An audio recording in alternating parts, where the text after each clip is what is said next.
welcome everyone. Sir Heroscape here today, coming at you with another installment of Ranking Heroscape Age of Annihilation. Today we're going to be talking about the Knaves of the Silver Scimitar, the bonding squad for the pirates, which is really cool. Just before we get into that though, let's go ahead and remind you that in the description is my Sir Heroscape affiliate link, just a way to support the channel. If you are already going to plan on buying Heroscape, please use the affiliate link, and that would be awesome.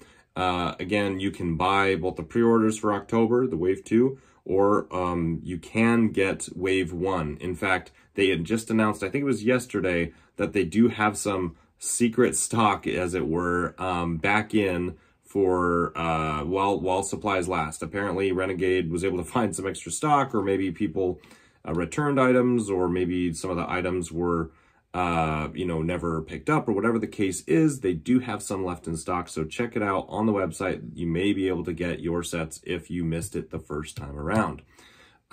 So they did announce that, which is super exciting. But let's go ahead and get into the review for Knaves of the Silver Scimitar. The squad is a pirate squad, varied. We've seen that before with the Exiles. In this squad, it seems to be that we get an elf. It seems we get Gruts. You'll notice the blue skin. The only blue skin we've seen before is Gruts. And so I think that's what we're looking at here. Looks like we've got some pirate Gruts, and then an elf, and then a four-armed guy, which we've never seen that before, so we don't know what species he is. But varied is the species for the squad. Unique squad pirate. They're wild, medium 4. Life or 1 each, obviously. Range 5, or sorry, move 5, range 1, attack 3, defense 2. So stat line is actually, I think it's exactly the same as the Exiles, but they've got a few other little fun tricks up their sleeve. Now, the Captain's Way is really nice, similar to the Exiles' ability to Stealthy 13 to kind of get closer to range units that are shooting at them. Captain's Way is just a way to keep these guys safer, again, from range.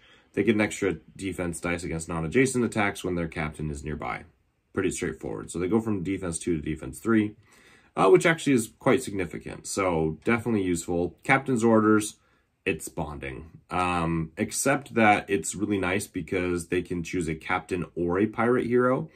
So now Captain's Way is significant because it's only relevant for the captain, right?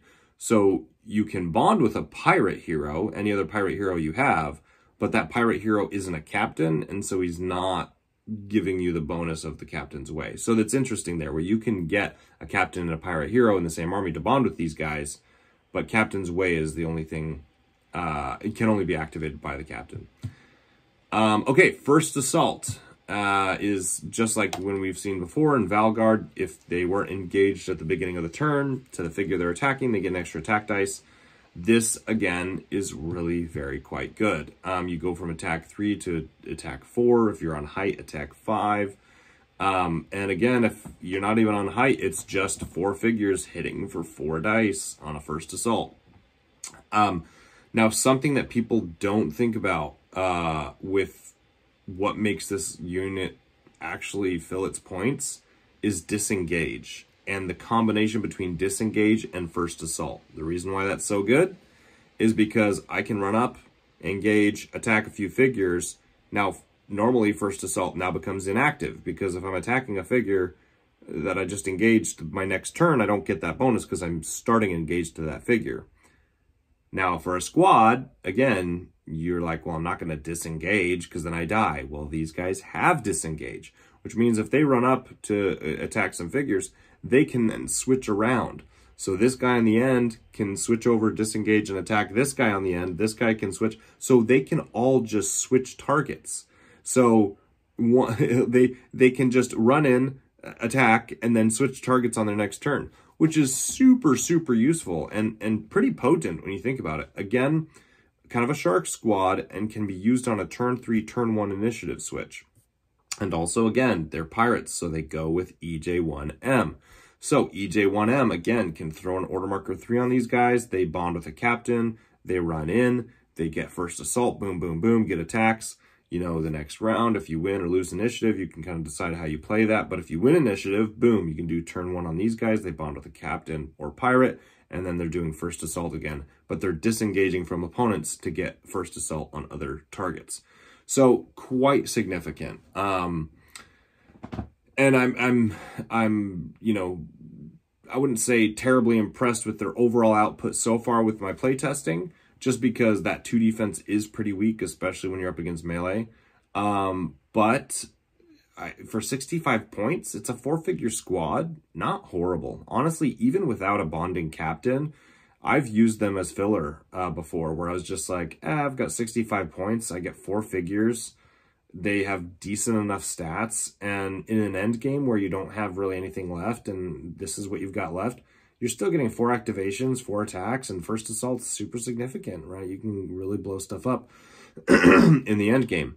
So, in terms of where I'm ranking these guys, I think they're kind of B-. That's my initial feel. Like, B is average and solid average. Now, they kind of feel average, but in my experience, they don't really, like, they're pretty easy to kill, in my opinion. Like, range can still kill them. +1 defense isn't, like, amazing. Like, it's good. It definitely keeps their survivability up. But, like, it's still beatable, right? You're going from 2 to 3. But really, melee, they just really struggle with. 2 defense just gets killed so quickly.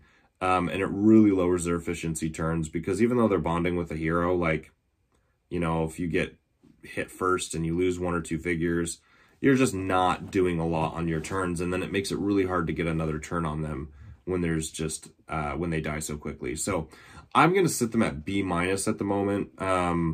I think they're versatile. They've got their opportunities to do some damage, but I think they're just worse off than the Exiles. Exiles just feel better and higher ranking and more consistent. These guys just, I haven't seen them do a lot, and they don't feel average to me right now. So B- it is for me as it stands for now. May change, who knows? And obviously, as we continue to design more units around this faction, I think it will lift and improve the overall ranking, the overall output of the other units that are currently in the faction. So anyway, that's where I stand on it today. So thank you guys for watching, and we will see you guys next time.